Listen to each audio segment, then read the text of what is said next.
So, what can I say about J. Cole? From the warm up, that was like '07. I didn't listen to that.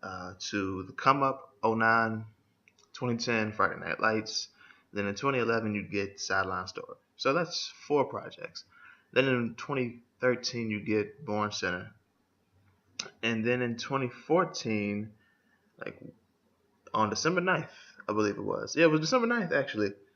2014, you get Forest Hills Drive, six projects. Then 2 years later, you get For Your Eyes Only, this album that I'm about to review. 2 years on the 2 year anniversary of Forest Hills Drive, which is my favorite Cole project. I've heard Sideline Story, Born Center, Forest Hills Drive, and now this For Your Eyes Only. I hear Friday Night Lights? No, I've heard a lot of songs off there though, and some off of actually Warm Up and Come Up actually.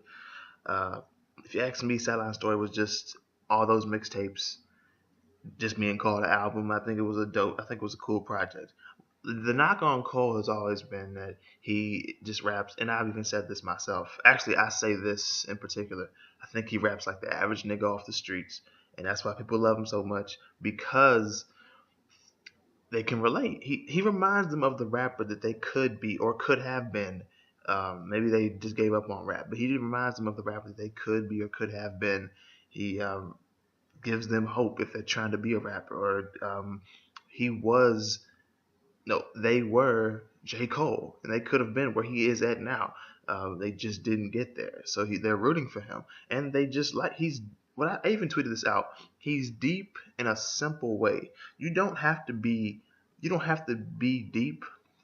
Well, you don't have to do or say something deep in a deep way. You just have to say it or deliver it in a certain way, and people are gonna. It's gonna resonate with people. People are gonna like it, and I can appreciate him being deep in a simple way because it's not always easy. You don't always want to be, or you're not always. You always don't have the energy to be deep in a deep way. You just want to say what you're feeling and be done with it.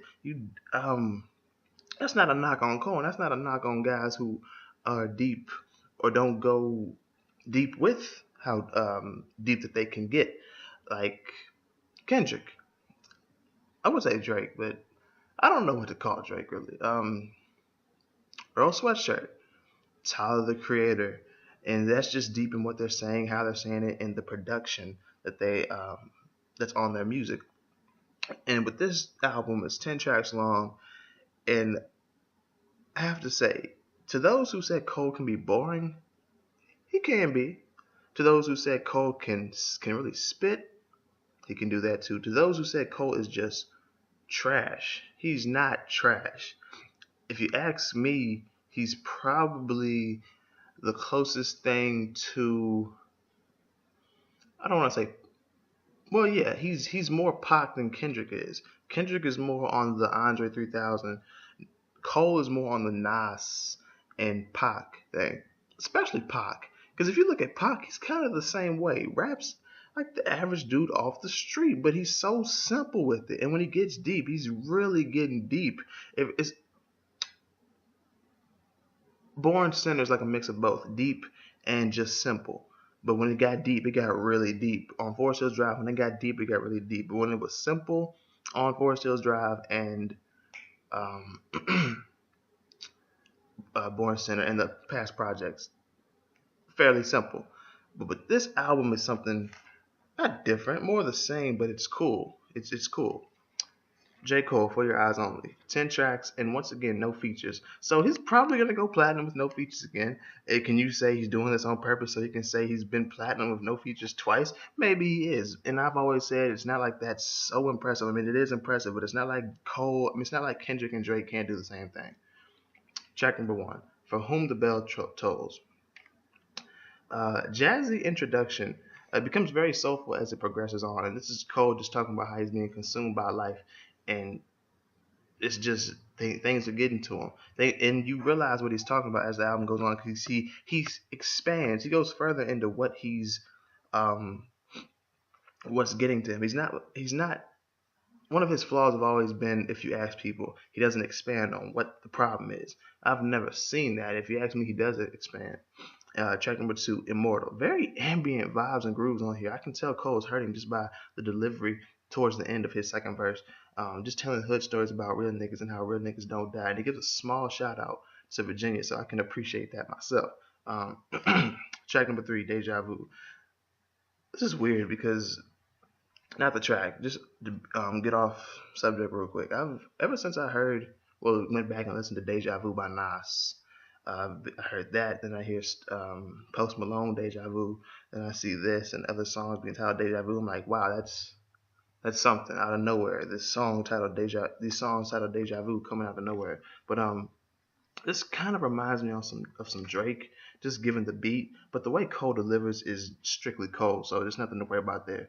Um, and Cole's just rapping to this girl who likes small town niggas, but he's got bigger dreams than that. And it's funny because, well, I'll talk about that on this next track actually. Track number 4, Ville Mentality. The title reminds me of when he talked at his concert on Forest Hills Live about people from his town and from other small towns suffering from small town mentality. You didn't really get him rapping about that, but you did get the mentality of what he had growing up in the Ville. It's kind of taking you back to Forest Hills Drive. So that was cool. Keeping it, I don't want to say simple, but keeping it in the core of what Cole has been on these past 2-3 years. Well, but yeah, 2, 3, even 4 years. Track number 5, She's Mine Part 1. Probably my least favorite track on here, but I don't necessarily dislike it. I think it's like, can I say I can do without it? Maybe. Cole gets really personal here, but he does. This is when I was talking about if you say he gets boring, he can get boring. On this track, I was like, but not put me to sleep boring. I don't know what it is about Born Center, but that album, I appreciate it, but it puts me to sleep every time I listen to it. I mean, it literally puts me to sleep. If I need to go to sleep, I'll put Born Center on. That's not a knock against it, like it's a bad album. It just puts me to sleep. This song doesn't necessarily do that though. Somehow. Track number 6, Change. And I will say this is when this album gets different for me. I think this is the better half of this album, tracks 6 through 10. Track number 6, Change. Now this is the Cole I'm looking for. He is really riding this beat and spitting perfectly, if you ask me. And he's talking about his inner change and the need to change because the life he was living at this time was destined for jail, and especially change because his kid is on the way. And he's also talking about change in society, especially treatment towards the black community. Very conscious there, very relatable. Not relatable like I'm in that black community where this shit's happening, but just being black in general, I can relate to feeling like, damn, like motherfuckers are after me. Track number 7, Neighbors. This beat is the fucking shit. My goodness. I mean, when Cole said about passing out cigars in his front yard, the neighbors just automatically thought he was selling dope. But him and his people know that he's just a platinum rap star, and then he admits that he's selling dope. But the dope is his music, because if I think he has dope music, I think it's good. And his the fiends are his fans, his consumers. Track number 8, Folding Clothes. This is so fucking J. Cole. This is such a J. Cole thing to do. It's The beat makes me feel like he's kind of compromising his sound for the sound of something more like his peers, but it's still cool. Cole just wants to fold clothes and Cole wants to fold clothes. Say that 3 times fast for his girl, and just do the right things and the simple things. And he's talking about uh, hood niggas and hood slash country nigga problems, like having to compromise, trying to talk right when you go to a job interview so you can get the job, and then when you're on the job you have to talk a certain way, but then when you get out of work you can finally be yourself. It's like, it's fucked up, but it's true. It's kind of that black man trying to live in white America thing. So that was dope too. Track number 9. I was feeling this track more than I was feeling She's Mine Part 1. Because when I saw it was a She's Mine Part 2, I was like, okay, is it gonna be more of the same? Am I gonna be feeling like, damn? But I wasn't. Cole's now a father, and he's questioning if he's even worthy to be one. And it kind of reminds me of Dear Theodosia from Chance off that Hamilton mixtape. And if you haven't heard Dear Theodosia by Chance and that Francis and the Lights out or Frank and the Lights, listen to that song. It's better than this, but kind of reminds me of that. He's just questioning if he even deserves to be a father. In the last track on here, For Your Eyes Only, this is like Cole speaking from on his daddy, well, him as a dad and his dad problems, losing his dad, family problems, young man problems that he faced, and criminal charges as well. And he's just talking to his daughter the whole way. I think this album, this song in particular, for his daughter, but for us to listen to as well, um, very personal towards himself and his daughter.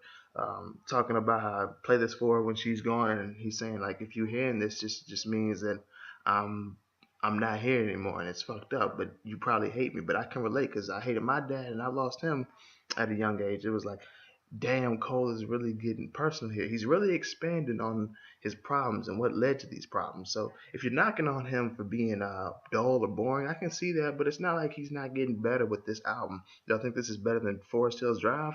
I like the music in Forest Hills Drive better, but as far as subject goes, at least on the second half of this album, I might like that better than some songs on Forest Hills Drive. Overall, I think this Forest Hills Drive is the better project.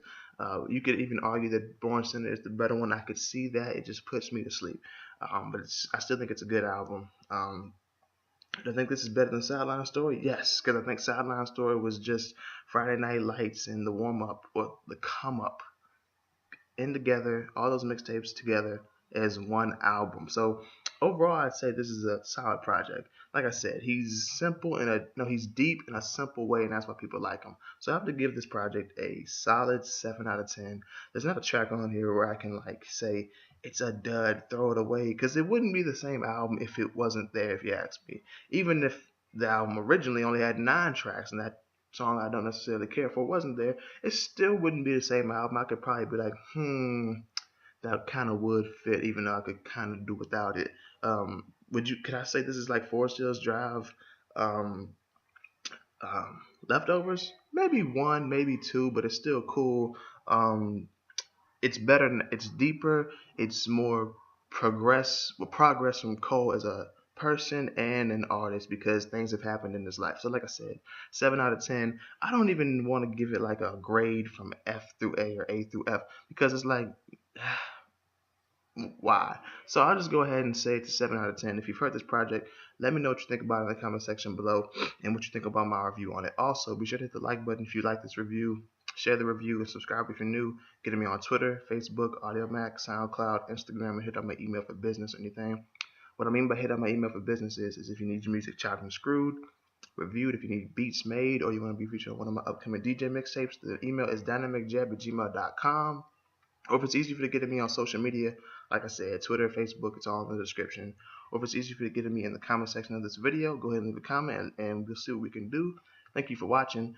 Check this album out, by the way. I would definitely would recommend it. Will I buy it myself as a hard copy? I'm not sure. I'm going to have to keep listening to it. But definitely check it out. I think it's worth a listen. And that's it. I'll see y'all next time. And there are more reviews and discussions coming today, by the way. So I'll see y'all later on.